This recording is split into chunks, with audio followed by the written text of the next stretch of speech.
Keir Starmer, the leader of the UK Labour Party, has faced numerous challenges during his tenure. But one incident involving Diane Abbott, the long-serving Labour MP and a prominent figure in the party's left-wing faction, stood out as particularly bruising. Abbott, known for her strong views and fiery rhetoric, has often been a vocal critic of the Labour leadership, especially when it veers too far from the progressive ideals she champions. Her public condemnation of Starmer's decisions and leadership approach resonated far beyond the confines of the Labour Party, shining a spotlight on the tensions simmering within the party and challenging Starmer's authority in a very public and, for him, deeply uncomfortable manner. The root of Abbott's criticisms stemmed from Starmer's perceived abandonment of the left-wing policies that gained traction under his predecessor, Jeremy Corbyn. Many of these policies, such as renationalising public utilities, implementing sweeping wealth taxes, and overhauling the UK's approach to climate change, energized a substantial portion of the Labour base during Corbyn's leadership. Starmer, who initially pledged to continue many of these policies during his leadership campaign, has since charted a more centrist course, focusing on electability and broad appeal. This shift has not gone unnoticed by figures like Abbott, who feel that Starmer's approach risks alienating the grassroots supporters who were instrumental in rebuilding Labour's identity in the wake of its 2019 electoral defeat. Abbott's rebuke of Starmer took on a particularly personal tone, making her criticisms all the more striking. She accused Starmer of betraying Labour's core principles and bowing to pressure from external forces rather than standing firm on issues that matter most to the party's base. Her words carried significant weight, given her long history within Labour and her status as one of the first black women to be elected to Parliament. Abbott's reputation as a trailblazer, combined with her unwavering commitment to progressive values, gave her critique a moral authority that Starmer struggled to counter. The situation escalated when Abbott addressed Starmer's handling of issues related to diversity and inclusion. She publicly questioned his commitment to racial equality and social justice, pointing to what she viewed as a lack of meaningful action on these fronts. This was particularly damaging given Abbott's own lived experiences as a black woman in British politics, a sphere often criticized for its lack of diversity and systemic barriers. Her words struck a chord with many activists and members of the public who felt that Starmer's leadership had not adequately addressed these crucial issues. For a party that prides itself on championing social justice, such critiques from one of its most prominent members were a significant blow. Starmer's response to Abbott's criticisms was measured but firm. He defended his leadership and highlighted the progress Labour had made under his tenure, including regaining credibility with the public and narrowing the polling gap with the Conservative Party. However, his defense did little to stem the growing discontent among the party's left-wing faction, which viewed Abbott's words as a reflection of broader frustrations with the leadership. Starmer's reluctance to engage directly with Abbott's specific accusations also left many feeling that he was sidestepping the deeper issues she raised, further undermining his standing among progressive members of the party. The fallout from Abbott's remarks was not confined to internal party dynamics. The media quickly picked up on the story, with headlines emphasizing the apparent rift within Labour.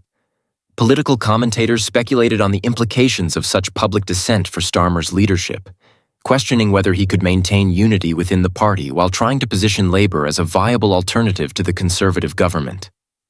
The episode also reignited debates about the direction of the Labour Party, with some arguing that Starmer's centrism was necessary for electoral success, while others contended that it represented a betrayal of the party's values and history.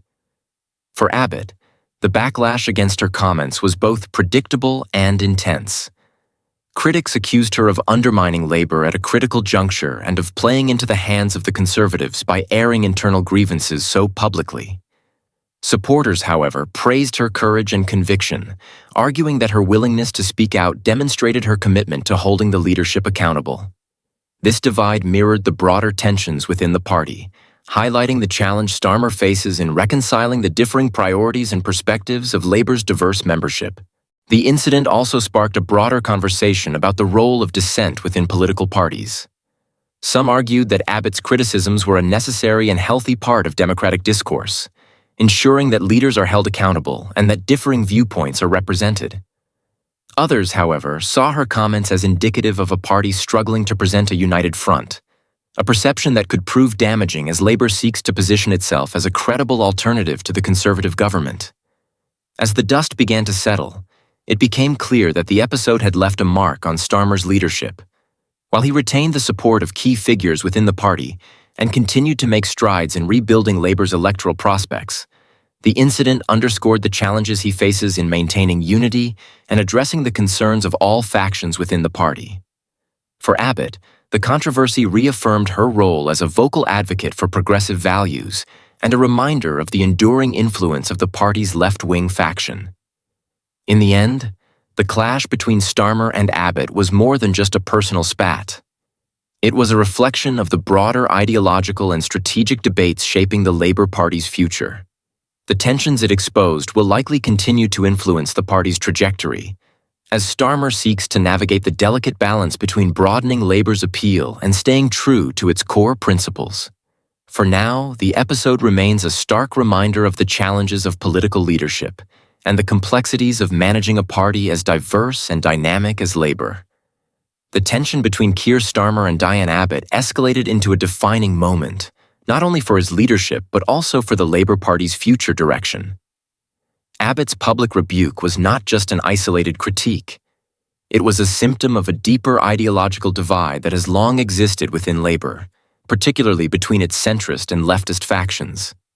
Her pointed criticism highlighted a growing frustration among grassroots members and left-wing politicians who believe Starmer has drifted too far from the progressive policies championed under Jeremy Corbyn. For many, Abbott's words were not just a challenge to Starmer, but a rallying cry for a Labour Party they feel is losing its identity.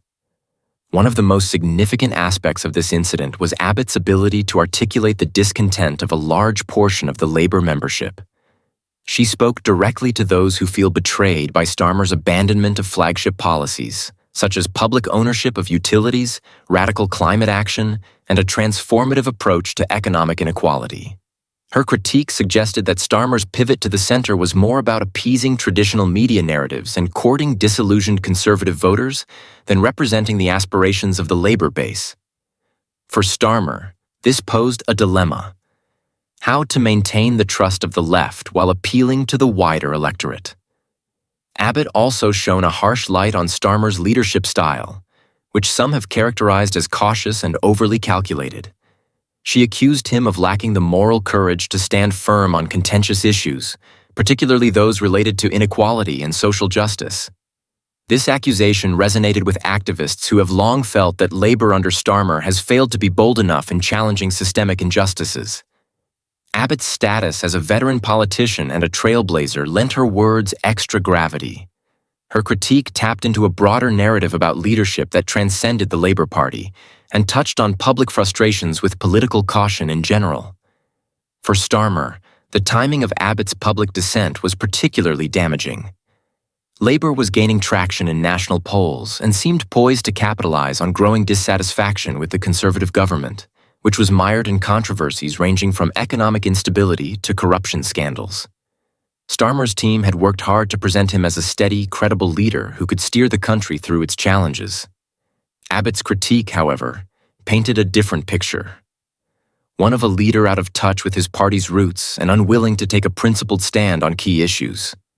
This narrative undermined the image of unity and strength that Starmer had been carefully cultivating.